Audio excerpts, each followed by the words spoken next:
하나님은 살아계셔서 함께 하십니다. 불꽃 같은 눈동자로 우리를 지켜주시며 악한 자가 만지도 못하도록 특별한 은총을 베풀어 주실 것을 믿습니다. 이 시간 다 함께 주기도문으로 우리의 신앙을 고백합니다. 하늘에 계신 우리 아버지, 아버지의 이름을 거룩하게 하시며 아버지의 나라가 오게 하시며 아버지의 뜻이 하늘에서와 같이 땅에서도 이루어지게 하소서.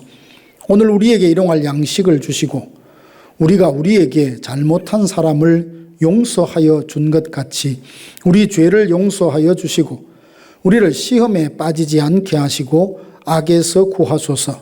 나라와 권능과 영광이 영원히 아버지의 것입니다. 아멘. 하나님의 말씀은 사도행전 27장 22절에서 25절 말씀입니다. 내가 너희를 권하노니 이제는 안심하라. 너희 중 아무도 생명에는 아무런 손상이 없겠고 오직 배뿐이리라.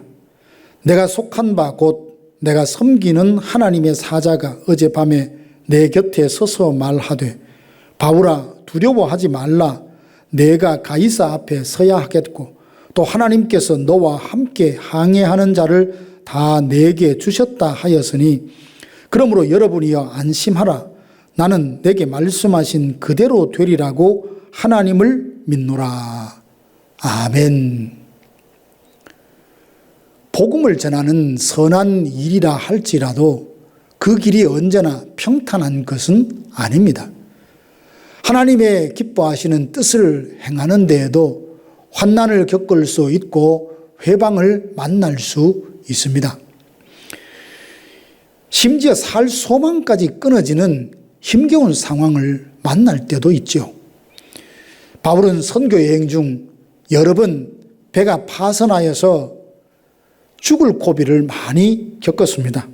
사도행전 27장에 보면 바울은 죄수의 몸이 되어 재판을 받기 위해 로마로 이송하던 도중에 유라굴로라고 하는 큰 폭풍을 만나게 되었습니다. 함께 승선한 276명은 절망에 빠졌습니다. 이때 절망에 빠진 사람들을 위한 바울의 행동을 보면 어떤 일로 절망에 빠진 사람들을 우리가 어떻게 대해야 되는지를 잘 보여주는 본보기가 됩니다. 어떻게 하다가 그들은 유라굴로라고 하는 폭풍을 만나게 되었을까요? 탐욕이 문제입니다. 율리오의 인솔 하에 배를 타고 아드라무떼노로 갑니다. 근데 그때가 항해하기가 무척 좋지 않아 알렉산드리아에서 로마로 가는 배를 갈아탑니다. 여러 날 힘든 항해를 한 후 그레데 섬의 미항이라는 곳에 도착을 했습니다. 금시가는 절기가 지났을 때라 9월경에는 항해하기가 매우 위험한 시기였습니다. 바울은 함께 승선한 276명의 목숨을 걱정하여 항해를 미루자라고 했지만 백부장 율리오는 바울의 말보다 선장과 선주의 말을 더 믿고 무리한 항해를 하기로 합니다. 그러다가 유라굴로라는 폭풍을 만나게 되었습니다. 폭풍은 사람의 힘으로 어찌 할 수 없습니다. 그러나 미리 잘 대비하면 폭풍을 피할 수가 있습니다. 탐욕으로 인해 무리하게 항해를 함으로써 14일 동안 해도 별도 보지 못한 채 떠돌다 겨우 멜리데 섬에 도착을 하게 됩니다. 유라굴로 폭풍으로 인해 모두가 살 소망이 끊어져 기진맥진한 상태였습니다. 항해를 하는 사람이라면 일기예보를 민감하게 받아들일 것입니다. 바다에서 자칫 큰 파도를 만나게 되면 파선을 당하여서 재산상의 손해는 물론이거니와 함께 승선했던 사람들의 목숨을 잃을 수 있기 때문이죠. 그런데 선장과 선주는 목적지에 빨리 도착하는 것이 자기들에게 경제적인 이득이 되었기에 무리하게 항해를 하기로 합니다. 많은 사람들이 이와 같이 물질적인 탐욕 때문에 풍요로움을 얻을 수만 있다면 괜찮겠지 스스로 자위하며 무리하게 행동을 하다가 큰 낭패를 보는 것을 가끔 봅니다. 지혜로운 사람이라면 눈앞에 있는 작은 이익이 중요한 것이 아니라 안전을 더 중요하게 고려하고 인간의 욕심보다는 하나님의 뜻을 우선하여 선택할 것입니다. 오늘 하루 우리도 많은 선택을 하면서 살아가실 겁니다. 내게 얼마나 많은 큰 이익을 얻을 것인가에 초점을 맞추고 선택한다면 물질도 믿음도 때로는 목숨을 잃을 수 있는 위험한 상황을 만날 수 있습니다. 우리가 선택할 때 무엇이 하나님을 기쁘시게 할 것인지를 분별하여 말씀을 따라 선택하고 행동하여 오늘 하루도 하나님의 인도하심을 받는 성도들이 되시기를 주님의 이름으로 축원합니다. 폭풍으로 인해 절망에 빠진 사람들을 위해서 바울이 취한 행동을 보십시오. 선장과 선주는 미항에서 겨울을 보내는 것이 불편함을 알고 무리하게 항해를 해서라도 베닉스에 가서 겨울을 보내기 원했습니다. 욕심으로 인해 무리한 항해를 하다가 폭풍을 만나 함께 승선했던 수백 명의 목숨을 잃을 뻔했습니다. 그들은 살기 위해 열 나흘 동안 폭풍과 사투를 벌입니다. 제대로 먹지 못했으니 기진맥진하여 살 소망까지 끊어졌습니다. 이때 바울이 절망에 빠진 사람들을 위해서 어떻게 했는지를 보십시오. 폭풍을 만나게 된 원인을 정확하게 규명하며 담당자들의 책임을 묻고 정죄했습니까? 아닙니다.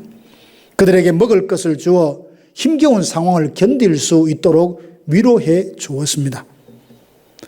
바울도 폭풍으로 인해 힘들기는 마찬가지였을 겁니다. 그럼에도 모두가 절망할 때 바울이 희망을 이야기하며 위로할 수 있었던 것은 하나님의 말씀에 붙들려 있었기 때문입니다. 배를 타기 전에 하나님은 바울에게 반드시 로마에 가게 되리라 말씀해 주셨거든요. 바울은 비록 죄수의 몸이긴 하지만 로마에 가서 반드시 복음을 전하게 될 것이라고 믿었습니다. 로마를 거쳐 당시의 땅끝이라고 여겼던 서바나까지 가서 복음을 전할 일을 생각하며 기대감에 부풀어 있었습니다. 가던 도중 큰 폭풍을 만나 죽을 지경에 이르렀을 때에 하나님의 사자가 바울에게 나타나 말씀합니다. 두려워하지 말라. 재산상에 손해는 입을지라도 함께 승선했던 그 어느 누구의 목숨도 잃지 않을 것이라고 말씀을 해 주셨는데 바울은 내게 말씀하신 그대로 되리라고 믿었기에 폭풍 중에 안심했고 폭풍을 인하여 절망 중에 있는 사람을 하나님의 말씀으로 위로할 수 있었습니다.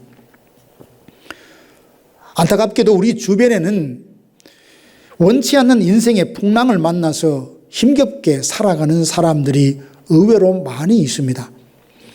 그들에게는 정죄나 책임 추궁보다 위로가 필요합니다. 인생의 거친 파도를 견뎌낼 힘이 필요합니다. 우리는 예수님이 인생의 선장이 되어 운행을 하시니 혹 풍랑을 만난다 할지라도 두려워할 것이 없습니다. 그러나 주변에는 인생의 풍랑을 만나서 어찌할 줄 몰라 죽지 못해 산다는 심정으로 절망 중에 살아가는 사람들이 있습니다.